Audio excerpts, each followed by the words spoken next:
This is Kari Kampakis, and you're listening to the Girl Mom Podcast.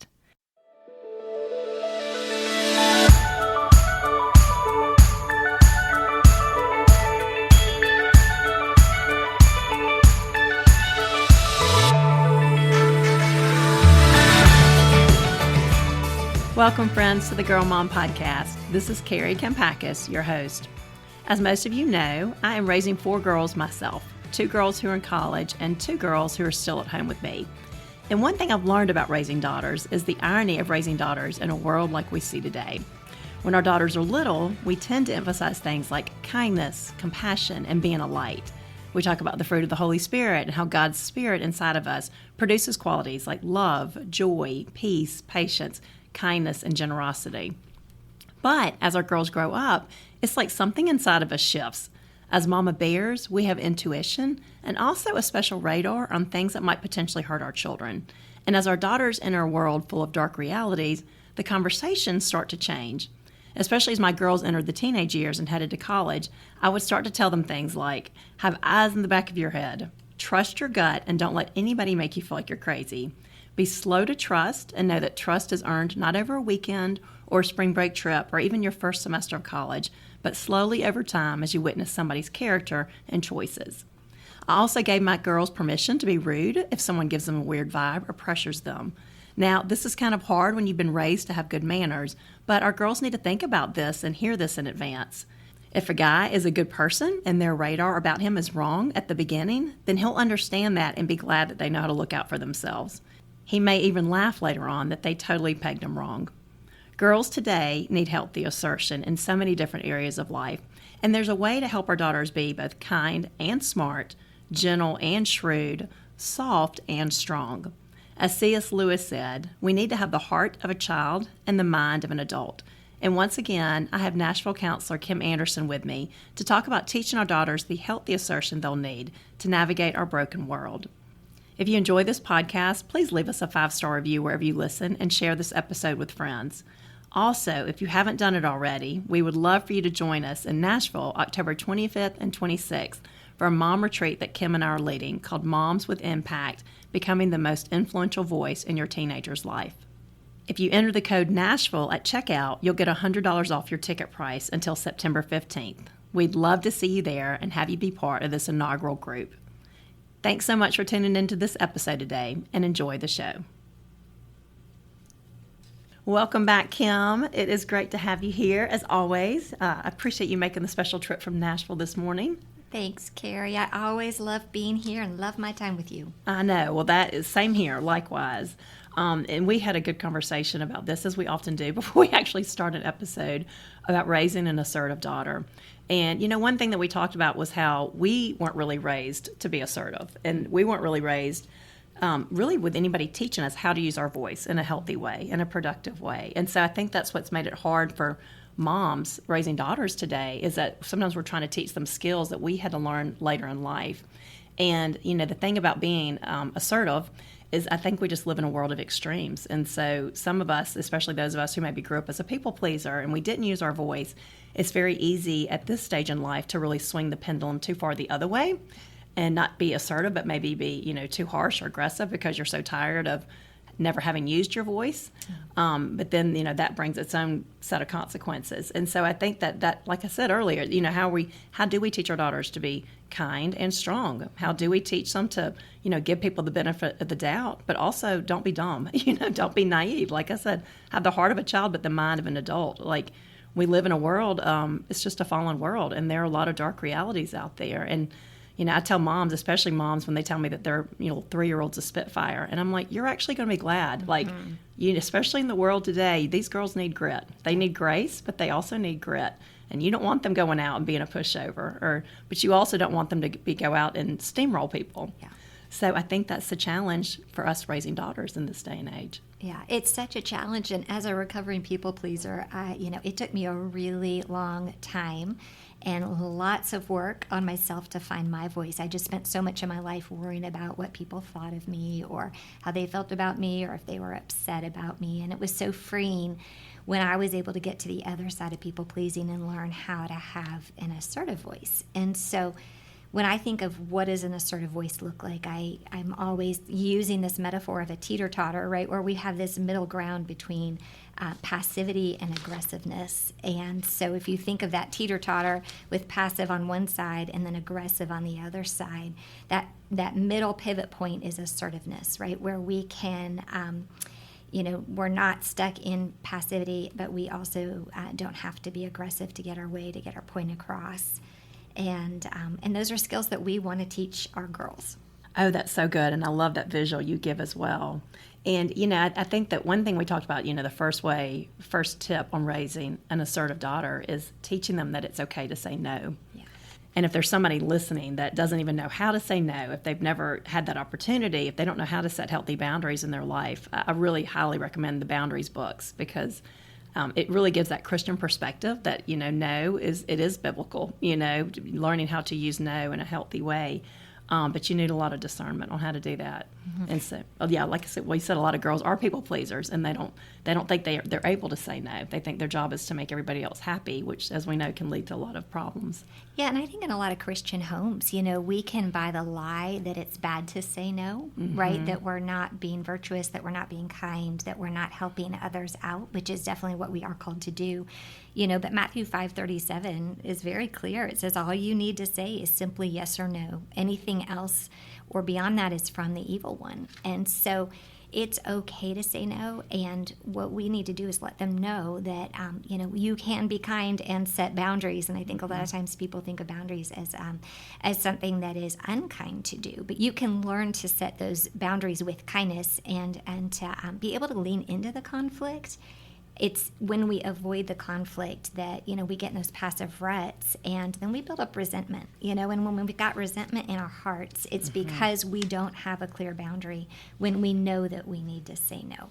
Yes, that's so good. And I think we all can relate to that. Mm-hmm. What the Boundaries books, there are certain things that just jumped out at me, but one statement they said that, God created us to be good stewards of our time, our life, and our body. And so setting boundaries and saying no teaches you that. It mm-hmm. teaches other people that, what you will and won't tolerate.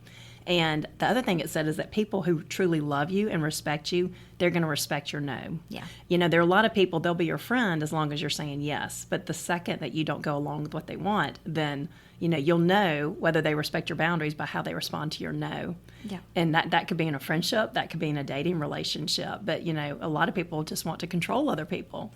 And so that really is a litmus test, is their ability to take your no. Mm-hmm.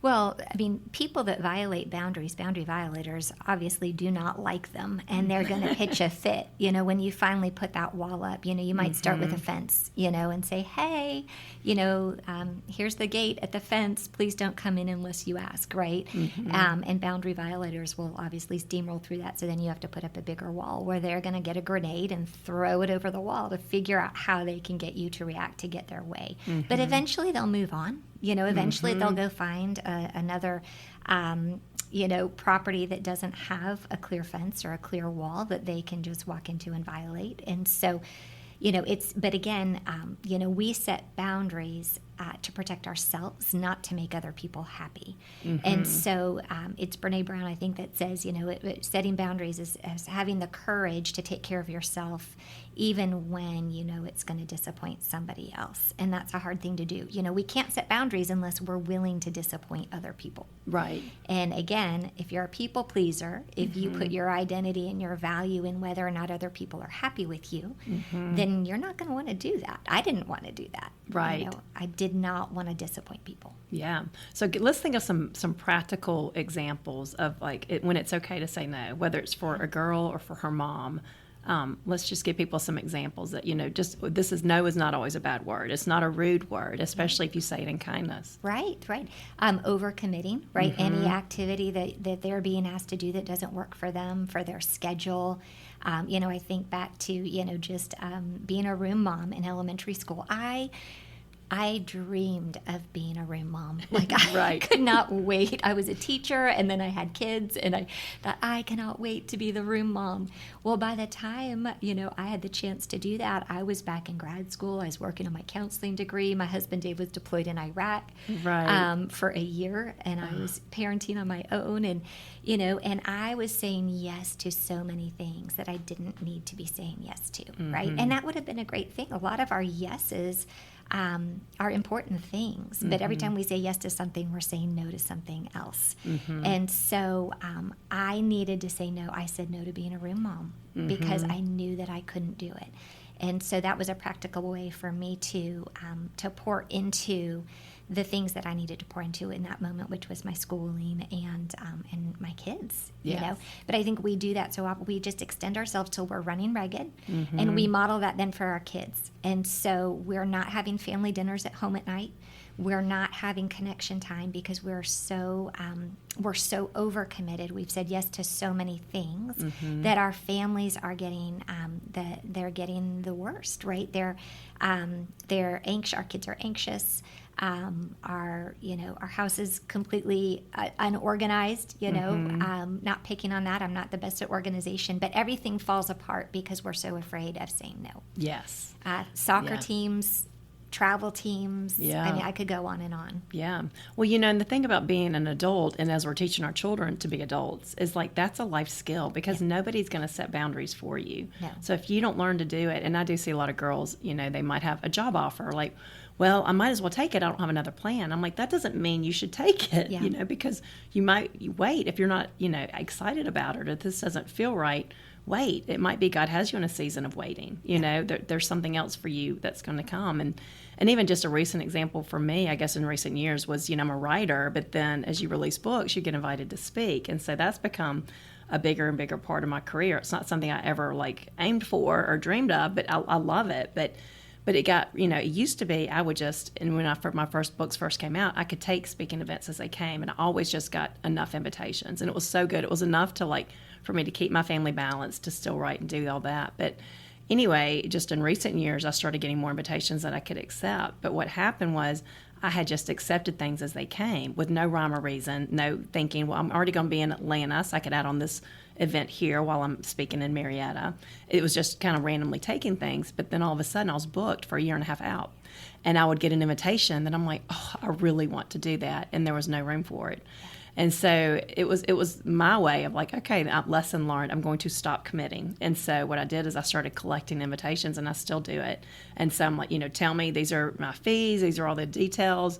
Tell me if you're definitely interested, and I'll put you in my interested folder. And then, I'll wait. And then once I know my family's schedule, and I'll wait to see where am I going to be in that area, or, what other invitations do I have over there too. I might group two things together, and it's worked out so much better for me. I'm doing fewer events. I have more energy for them, and it's much more intentional rather than accepting everything. And there have been several cities where different people have reached out and wanted to do an event, and I connected them together. I'm like, rather than me do two different events, why don't y'all do one joint event? And they've become friends through that.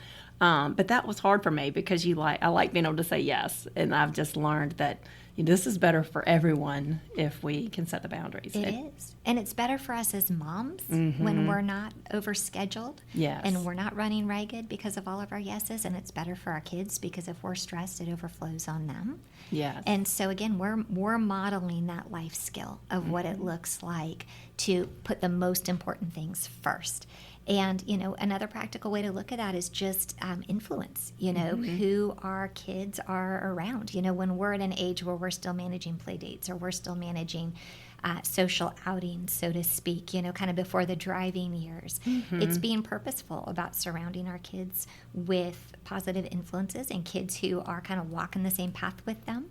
And that can be a hard thing too, right? Because it can cause waves when we say, you know what, that just isn't where we're heading. That's not how we spend our time. That's not how we tie things in our lives. And then also technology. That's another area. I could go on and on with boundaries. This is one of my favorite topics. But just with technology and phones and not giving our kids phones too early. Right. That's a hard Well, and you boundary. talked about boundaries even with, I know there's some young moms that listen to this, but even boundaries with the travel teams. But I remember, I have a lot of mom friends who have boys, and they were like, when my son was, I'm not kidding, in first grade, they got invited to be on this travel baseball team, but they always do a big annual family trip, like grandparents, cousins, all of that.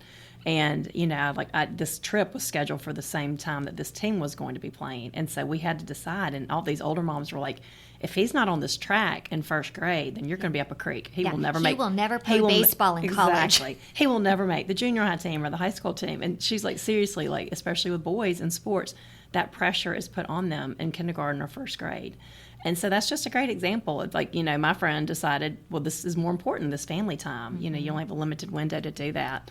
And so, I just believe God's going to work things out. There's still a way to be a great baseball player if that's his dream, And what I have seen, and you've probably seen it too, now that we've been parenting for 20 years, so many of these kids who are such go-getters, and the parents, like, they are, so into it in kindergarten, first grade. By the time they get to be in high school, they're usually the ones who quit. They're over it. They're so burned out. And sometimes by 11th, especially when school amps up, 10th or 11th grade, those are the ones who burn out. And the ones who keep with it through senior year are often the ones who came into it late. Or I even tell moms, if their daughter doesn't make cheerleader one year, I'm like, it's not so bad to have a year off. Like, a lot of times, those are the ones who end up doing it the whole time, not the ones who've done it since second grade, and they're so burned out and tired of it by the time they're 18 years old. Well, sports, this could be a whole other podcast, but sports are so invasive in our life right now, as with our families. And, sports are great. I love sports. Kids learn so many great lessons about teamwork and responsibility and taking risks and putting yourself out there. At the end of the day, though, we can't let them control our family. Our family has to decide how we fit sports into it, not letting the sports tell us when we're going to have family dinners or when we're going to be together as a family on the weekend, right? That's the important thing. So true. So teaching our daughters to say no, that it is there's a healthy way to do it, and there's a way to do it with kindness, and you don't even owe an explanation, You do not. Second way, we talked about raising assertive daughters, is, teaching them that it's their job to communicate their needs and their feelings. So I grew up, I would often hear people say, somebody would get offended because somebody said something to them or they didn't do something they wanted them to do. And they're like, well, she should just know to do that. She should know. And so as I got older, like, she should know. I'm like, maybe they don't know. Like, sometimes I don't know that I should have brought this appetizer to the party when you told me not to, Or I think that with women, we can really do that. It's just those unspoken expectations. How we should all over ourselves. Or, she should call and apologize to me, but maybe something she said offended you, but it wouldn't offend that person, and they truly don't get that you're upset. And so and then the person's, repressed and angry, and it comes out in passive-aggressive ways, like through like a text. Through a text, right. Or something, they just blow up, And so it is, teaching our daughters, and I have learned this, and I've seen this so many times with girls, when they can express how they feel to their friend in a healthy way, then it can save a relationship rather than for them to just secretly resent that person. But say, hey, you know what? Don't do it publicly in front of everybody. But if your friend is teasing you at lunch and they keep doing it every day, like, privately say, hey, I love you, and I love our relationship, and I don't want to lose this friendship. And that's why I'm saying this, because I value our relationship and I don't want it to come between us. But that really hurt my feelings when you did that at lunch. And so many times, if it's a true friend or a good-hearted person that you want to have a relationship with, most of the time they're going to be like, I am so sorry. I had no idea. And then you resolve the conflict right there. Yeah. And you just stab it. We can't read each other's minds, and we can't expect other people to read our minds. And so we do need to teach our kids to speak up, but again, how to do it. In this generation, they don't really have those skills like we did, right? We could only see each other in person, or if we fought over the family phone against our siblings, right, to get time on the phone, maybe talking to a friend. Right. But that was often, few and far between, at least in my house. And so, we just want to be thinking about our family culture and be curious about the message that we're sending to our kids about communication and about, how we hear and listen to their needs. And so, a lot of times I can see family cultures that pretend like nothing's happened, when there is something hard going on in the home, or they stay silent when things need to be said, or kids learn to stuff their feelings because they're afraid of upsetting the adult in the house, or one of the adults in the house that can't manage their own emotions. And as our friend Sissy Goff always says, the adult should be the calmest person in the room, right? And so our kids should never feel the weight and responsibility of having to manage our emotions. And so we've got to be honest with ourselves and really do an assessment. Am I giving my children the permission to share their feelings, their hard feelings with me, or does it trigger my own stuff, right? And if that's the case, then it's our job to do our work so that they can communicate their needs effectively. Yes, exactly. So let's get some practical examples of this, allowing them to communicate their needs and feelings. And I think we had a good example we were talking about before this, as far as raising assertive daughters. We were just talking about, we just had sorority rush at Alabama and Auburn this past weekend. I went to both because I have daughters at both universities. But Kim and I were talking about, there's, and I guess it came up because, I was in one sorority at Alabama, and everybody assumed that my daughter would be in that same sorority. And, I knew, years ago, I decided I was not going to make my kids go to the same university I went to. I was not going to make them go to the same sorority I went to, that I had the freedom to make my choice, and that was 30 years ago. And if they did choose the same things that I did, then that's great, but I wouldn't force that on them because they're different people, and I wouldn't want somebody doing that to me. And I guess the first time I went through that was when Ella decided to go to Auburn, and I was an Alabama fan. Now, when she was little, the thought of that I would have been like, orange and blue. Yeah, I would have been like, no way. There's no way, but as she got older and we toured the campuses and I saw that Auburn was a better fit for her, I'm like, Auburn and Alabama have very different vibes. I tell people this. I've seen it with two different daughters, all these different tours. Like, you just click with one vibe or the other, and there's nothing wrong with it. They're both awesome in their own way, but they're very different, and, different people gravitate toward one or the other.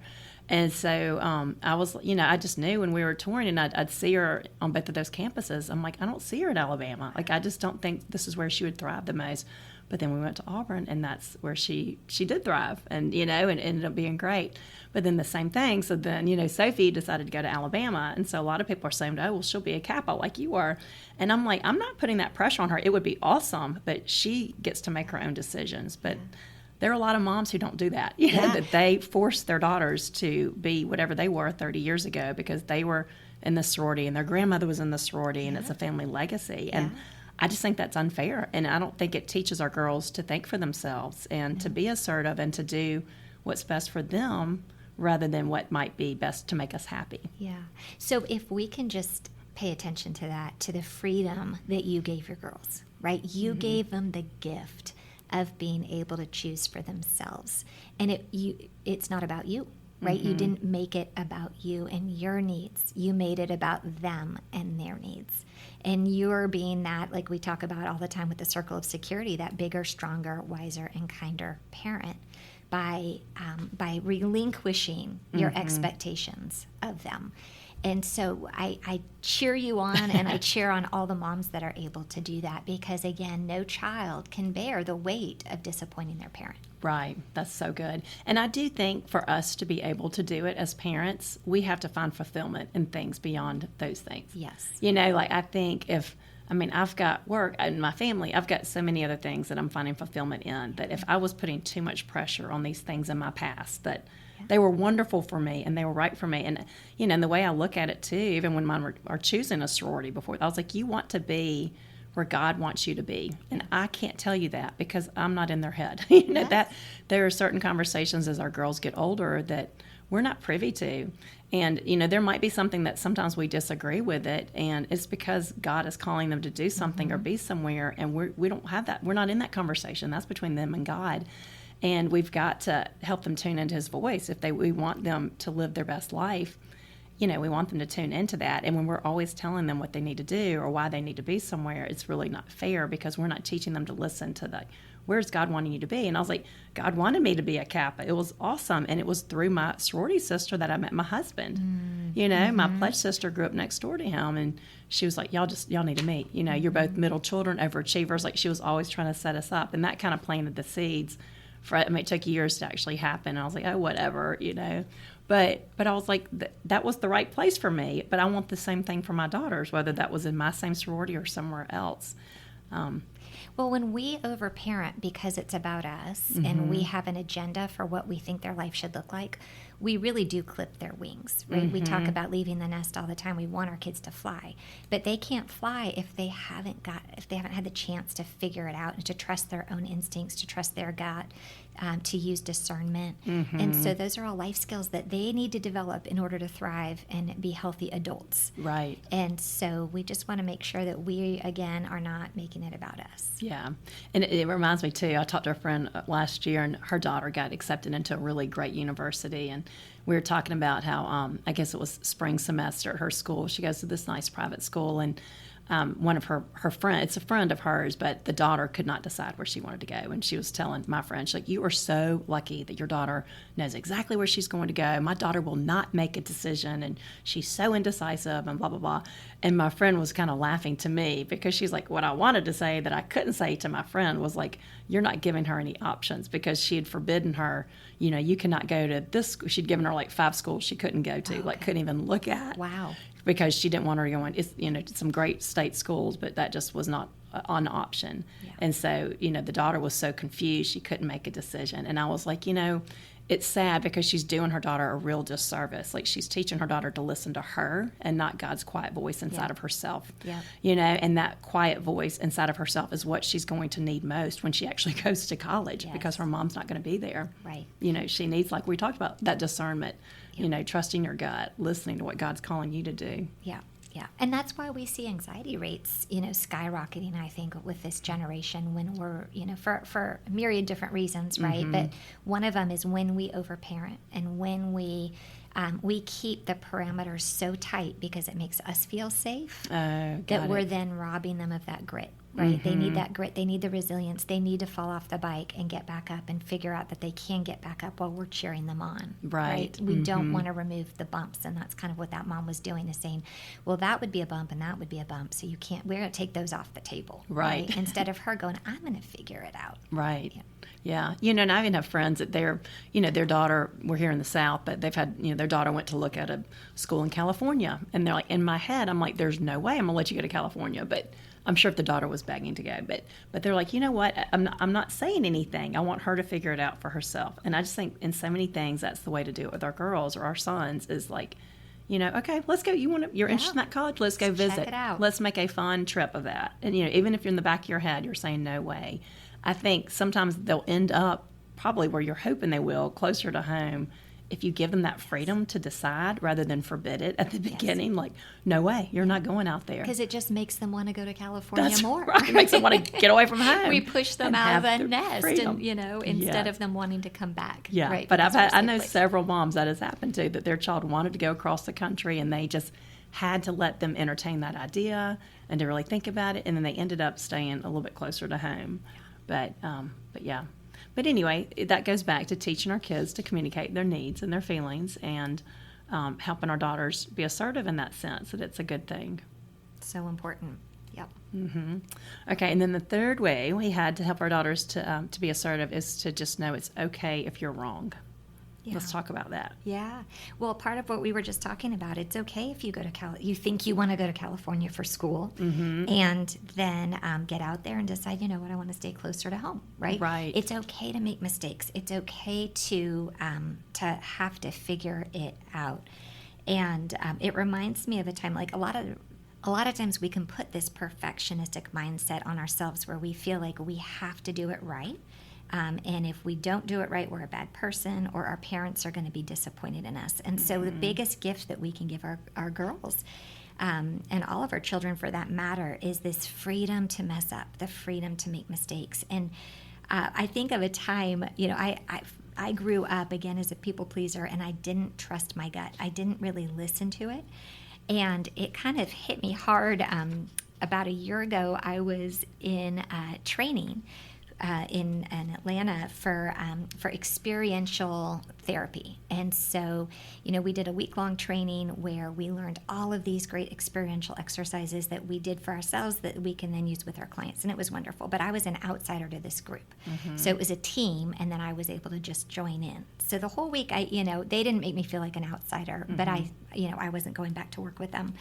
And so it was our final exercise, and I won't go into the detail, but in essence, we had to, there was a ball on a ring in the center of this big circle, and we all had these tiny strings that were holding it up, and we had to maneuver and navigate across furniture, outside a door, into the parking lot, around the car, That's funny. and then back through the front of the building, and the ball couldn't drop, and if the ball dropped, we had to go back to the beginning. And so our instructor gave us these rules at the beginning, and I caught one of the rules. One of the rules was that we couldn't talk, but he said something to the effect of, if someone else holds your string, you can then talk. So there was one group leader that was talking the whole time, like she was directing us, and we were so frustrated, we'd move a little ways and then the ball would drop, but nobody could talk, right? And then we'd go back and the ball would drop and nobody could talk. And so finally, after like 45 minutes, I handed someone my string because I remembered that was the rule. And I said, is it true that if we hand someone our string, we can talk? And the instructor said yes. And everybody looked at me like, you're just now asking this question, right? Why didn't you ask that at the beginning? And so here I am, I've been doing therapy for a long time. I've been doing coaching for a long time, and I didn't trust my own voice. And the team shared how, it's so important that you share your voice and that you trust yourself, because if you think about, you would have saved us, in 45 minutes, an hour of dropping the ball and going back to the starting point each time. Right. And that was the question. The instructor went to me and he said, why don't you trust your voice? Oh, that's right? good. And so that's a long way to explain. It's so important that we teach our girls to trust their voice, that trust their guts. If they make a mistake, it's not the end of the world. If I had just asked that earlier on, right, it wouldn't have been a big deal. But I made it a big deal in my head. Yeah, that's so true. And it goes back to people pleasing and worrying about what people are going to think. Yeah, it's true. And as parents, we want our kids to be in an environment where they know that they have unconditional love, just like we have unconditional love from the Father, right? We want them to know that they have unconditional love from us, and that again is it's crucial then that they feel the freedom to make those mistakes, to fall flat on their face, and that we'll be there to help them get back up, cheering them on, not shaming them, not saying, I told you so. See, I told you wouldn't like a college in California. Right. You just wasted our time, our energy, our resources to come explore it, right? Instead, saying, that's okay. You've got this. We'll take you wherever you want to go. Yeah. And I've seen that too, especially with kids in college and out of college, that they feel like such a failure if they go to a school I know a lot of kids that they're like, I don't want to go to Alabama or Auburn because I don't want to be high school all over again. Yeah. And so they go somewhere else, and then they're like, well, it's not so bad to have friends on the campus. Yeah. And they end up at Alabama or Auburn, transferring, but they feel like a failure because they didn't do that from the beginning. But I'm like, okay. For us, we're like, they're so young. And God, when you're doing this with faith, none of it is a waste. And you get to be in your 40s and your 50s, and you're like, oh, that 3 months that I spent in, California, actually, God has brought this relationship or this experience that I had back then into my life story in a major way. It wasn't a waste. And I'm going to get really deep here because I was just watching an episode this morning, but my girls are laughing at me. I've been watching the new show on Netflix, the Dallas Cowboy Cheerleaders, when I do my Peloton. America's Sweethearts. But it was reminding me when you were talking of one of the girls, I think her name is Victoria, and it was just sometimes you watch these things and it just breaks your heart. So she was celebrating with her mom her 24th birthday. And, this girl, it takes a lot to make this team. I know the whole scoop now because I've seen, 6 episodes. But she worked so hard, she didn't make it her first year. She didn't go to college. Her mom is good friends with the woman who's over the team. But like I said, she didn't go to college. So she started at age 18, didn't make it the first year, came back the next year and made it. And then COVID hit, and it was really hard for her. She had to take a year off. She had an eating disorder, basically had to go take a year off to take care of her wellness. And so she's celebrating her birthday, and her mom's asking her, how do you feel? She's like, I just feel old. And she feels like, I'm behind in life. I feel like I'm behind, and, my life has not gone according to our plan. And luckily, her mom is so sweet. And she's like, honey, God's plan is always better than our plan. You're not behind. You may feel that way, but you're not. And she has the right mom for this situation, but it just makes me so sad. But I'm like, she can't even see the blessing in her life that, to celebrate that she is a cheerleader for the Dallas Cowboys. I mean, she's accomplished something most people would never be able to do. And she feels behind, and she's 24 years old, and you just want to be like, no, like God's going to use all that. None of that's a waste, and you're still so young. But I hear a lot of young people, I think just this fear of failure in this cancel culture that we're in, that they can feel like their life is over. Or I heard a, 21-year-old boy recently talking about, well, if I could do in my next life, maybe I would have done this, or maybe I would have chosen this path. Like it's too late now. Yeah. And I'm like, are you kidding me? Yeah. Like you're 21. Yeah. It's not too late if you're 51, but especially at 21. Yeah. Everything counts. Yes. Everything's a lesson, and we fail forward, right? Right.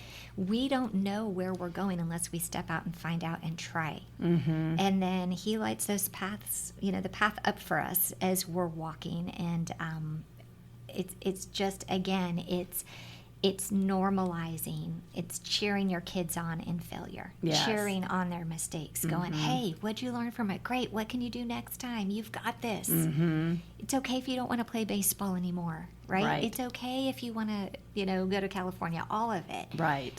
But not making it about us. Yeah, I agree. And I do think if we want to raise assertive kids, daughters or sons, we've got to celebrate resilience and see that is the bigger part of the picture, whether they make the team, whether they reach their dream. It's all about the resilience and like cheering loudest for that. Like, I am so proud you put yourself out there. There was my mom in our community was telling me that her daughter, she was, didn't make a team 5 or 6 years in a row, kept trying out. Like, most kids won't do that because they're embarrassed and they're scared of what their classmates are going to think. But that same child now credits those failures to, like, they kind of get over their fear of failure, and now they're a rock star entrepreneur, and that's what helped them be successful in their job. And I see this especially in very affluent communities where perfection is so valued, and these poor kids are seeing the end result and the success stories on Instagram, but they're not seeing the backstory and all the failures along the way, or the failures that are happening right now. And so you've just got to know that failure, failure is part of your story, but it's not the end of your story. And if you make a mistake, if you called something wrong, if you, took a chance that didn't go right, God's not going to waste that. That, it might be 20 years before it comes back into play, but it all comes back into the picture. Absolutely. Okay. Anything else we want to say about raising an assertive daughter? Well, I just think, it's our job to model what it looks like to be clear in our words. It's our job to show them what healthy boundaries look like, making our priorities clear and honoring those priorities. It goes back to values. What do we value in our family? Well, we value the truth, right? Mm-hmm. And we value saying it kindly. And we value nothing's too hard for us. We can handle hard things. We can handle conflict. Rather than running from it. And then I think just going back to not everyone's going to like you, and that's okay. Yes. That's a message that's so important for kids to hear. I always say, you're not everybody's favorite Chick-fil-A sauce. That's okay. Yes. Everybody's got their favorite flavor. Right. Exactly. It's not personal. And so just moving on and not putting that value in pleasing everybody. Yeah, and I agree. And I just think, like I said, it's so important to teach them healthy boundaries. And especially in the world that we're living in, when so much is online, so much is on social media, so many of the people that speak into our lives are strangers on the internet, that people we don't even know. And I was even thinking this recently, so the second book that I wrote was Light, Whose Approval Are You Living For?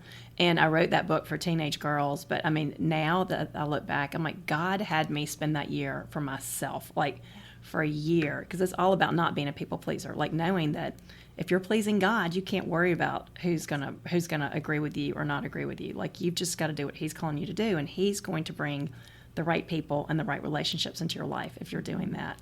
And that's such a scary risk to take if you've been a people pleaser all your life. But sometimes I'll even get ugly emails in my Instagram from people I don't even know, and that you need to post about this or you need to do that, and I'm like, who are you? You're not my editorial board. Like, do you? Yeah. You can't tell me what I need to post or not post. Like, go create your own platform. Yes. You know? And I'm just like, this is so rude, but like, that's people today. Right. And then you go look at their little profile and they're smiling with these little kids. And I'm like, you look like a sweet little mom, but you're being ugly, Right. And I think about, but it's teaching me how to, train my kids to, like, be kind, but don't be a pushover, because people will try to like manipulate you and take advantage of you, and those are not your people. And if somebody stops following me because of that, then That's okay. as my dad says, it's okay. Those people poison it for everybody. Yeah. Sometimes the people that are like that, they're not so great for the group dynamic. Yeah. And that's okay. You don't want them. They're not your editorial board.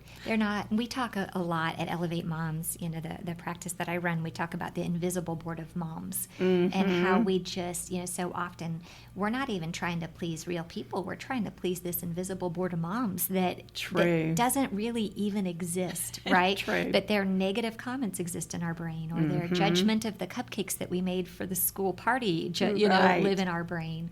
And again, it's, being assertive is being able to say, you know what, you don't get a vote, right? Unless you're in my inner circle, you don't get a vote. And it's okay if I don't do it the way that you would do it. Right. But that's living in freedom, right? Yes. So many of us live in bondage to what we think other people are actually thinking about us, that they're probably not, because they're so busy thinking about themselves. Right. But we give them this power, and then we're stuck in the cage when we could be free. Right. And I think about it, I won't say his name, but before my first book came out, there was he's a big author and like very famous, and somebody I had a connection, and I was like, anyway, I asked him, I was like, what advice do you have for me before my book releases? We had the same publisher. And he thought for a second, and he said, be careful who you give your microphone to.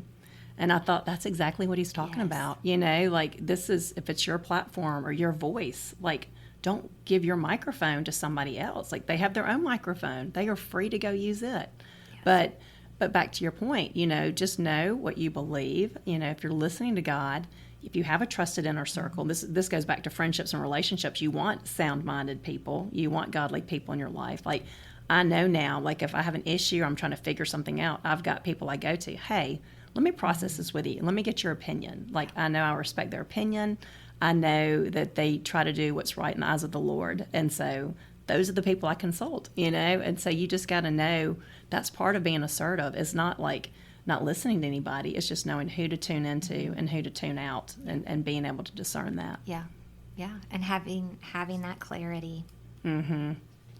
Good. Okay. Well, this was a great episode. This is one of the episodes that I can't wait to go re-listen to it myself. Yes. Yeah.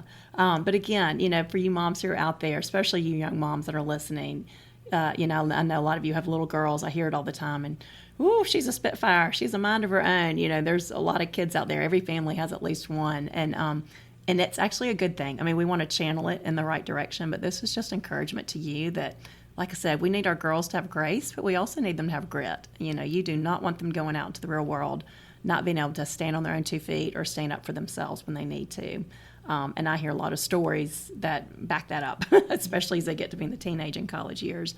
So you definitely want that. And if your daughter is a people pleaser, like Kim and I said we were for much of our lives, that, these are skills, these are important skills to teach those girls too. And some of the girls who do get taken advantage of the most are the ones who are the people pleasers. And so we've really got to, teach our daughters that it's okay, that, and if somebody doesn't like you because of your no or because you're not doing what they want, then that's really just a clue of the health of your relationship. That, if you're listening to God and doing what He's calling you to do, then that's the most important thing. So as always, thank you for tuning in, friends, and thank you, Kim, for another great conversation. Oh, it was so fun to be here. Thanks for having me. Of course.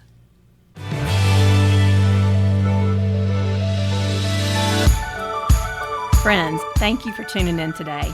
I am so grateful to have you here. And if you enjoyed this show, please subscribe wherever you listen and leave a ratings or review so that other people can find these messages too.